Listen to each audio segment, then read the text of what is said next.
I recently put up an interesting video about how the narcissist uses you to raise their vibration.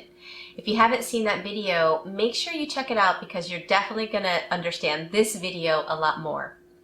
Okay, so in that video, I talk about how narcissists are drenched in shame, right? Their core emotion is shame, and shame on the emotional scale is the lowest frequency possible. It's like one step above death, and that's what their emotional state is. A lot of you have heard the expression about how narcissists are emotional vampires, how they steal energy. Well, what they do is, in order to calibrate at higher frequencies, they need other people.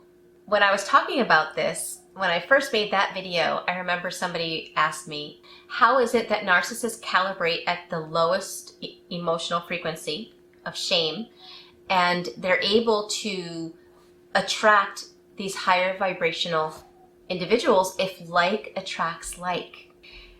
And that's when I started to really investigate and look at the shame wound. Shame is to narcissists what blood is to sharks. It's what they detect in order to attack. And so narcissists can notice someone's shame, even though these people that they're attracted to, they're not calibrating at the level of shame, but they have a shame wound, a dormant shame wound. What is that shame wound? Okay, I read something interesting that I want to share with you guys. It said, when we get to the bottom of our shame, we often find that it arises from operating differently from someone else's version of what we're allowed to do or be. When our authentic desire to do or be on our own terms runs into the indoctrinated roles or behaviors from others, shame emerges. So think about it. Most narcissists wind up being attracted to somebody that in the past had shame inflicted on them. Maybe they had narcissistic parents that took away their free will. Narcissists take away a person's free will, your right to be yourself, your right to have your own thoughts, your right to have your own reality and perspective. They remove that, and you're not allowed to do or be anything that is out of harmony with what they expect and want you to be. For a child to not be allowed to be themselves, and not only not be allowed to be themselves, but to be punished and shamed just for being their authentic self, that is truly traumatizing. And this is where it gets interesting. If I had a very deep, life-threatening physical wound, right, I'm going to address it. I'm going to have to address it because I see it. I can see the danger of having it, and I'm going to make sure it's taken care of. Well, the problem with trauma and the shame wound is that it's invisible. It's a deep inner psychic wound that's invisible and can be ignored or put away by the mind's system for a really long time, which makes it a dormant shame wound. It's there, but it's outside of our conscious awareness. We're not really thinking about it. It's not really affecting our life at the moment. It's dormant, but it's there. And toxic individuals like narcissists, they can hone in on that shame wound like sharks to blood. Trauma can remain dormant inside of us for a really long time until something happens that causes it to rear its head, right? And what that something normally is a relationship that somehow touches on the dynamics or is similar to the dynamics in our childhood that created that shame to begin with. In psychology, they call it repetition compulsion, where we think we're fine, right? And technically we are fine. The shame that or the trauma that we endured as children, it's not really active in our life, so we're fine. But we recreate dynamics that will force us to open up that wound again in order to heal it. So what happens is suddenly at some point in your life, a narcissist comes along. Of course, you have no idea what a narcissist is. You probably think it's somebody that stares at themselves in the mirror for a long time, or somebody that just is super high on themselves, right? You wind up in a relationship with a narcissist. that is extremely toxic. You can see that it's changing you, that it's destroying you, and yet you feel compelled to stay in this relationship. Or if you leave the relationship, you are like in a daze. You're confused. You feel stuck. You feel unable to go back to the person you were before the relationship.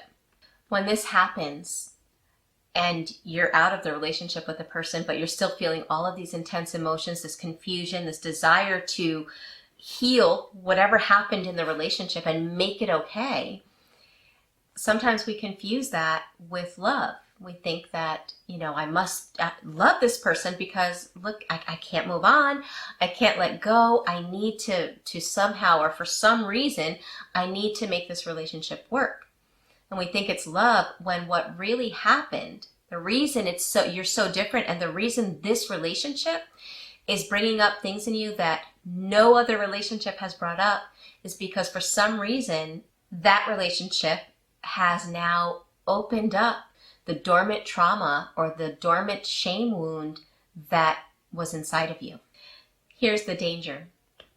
If you don't take time to heal that trauma wound or shame wound, if you don't take time to heal, and it's not easy, when that trauma wound is opened is a very difficult time, because emotions, intense emotions that you couldn't handle as a child, so your brain kind of compartmentalized it, right? And it put it aside so you didn't have to look at it anymore.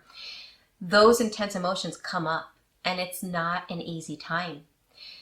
What happens is that because it feels so awful, sometimes the person that's left that toxic relationship thinks that it's awful because they're not in that relationship with that person. But the truth is that your wound just needs to be healed. Okay.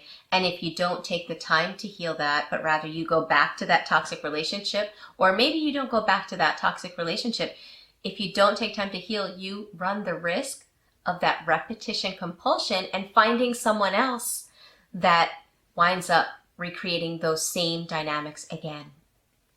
My point is, I know that when that trauma wound has been opened up and you're feeling awful, and then you learn about narcissistic abuse, you learn about what a narcissist is, it's normal to become engrossed in learning about the narcissist. It's normal because you need to understand, you need that emotional literacy to understand what's going on.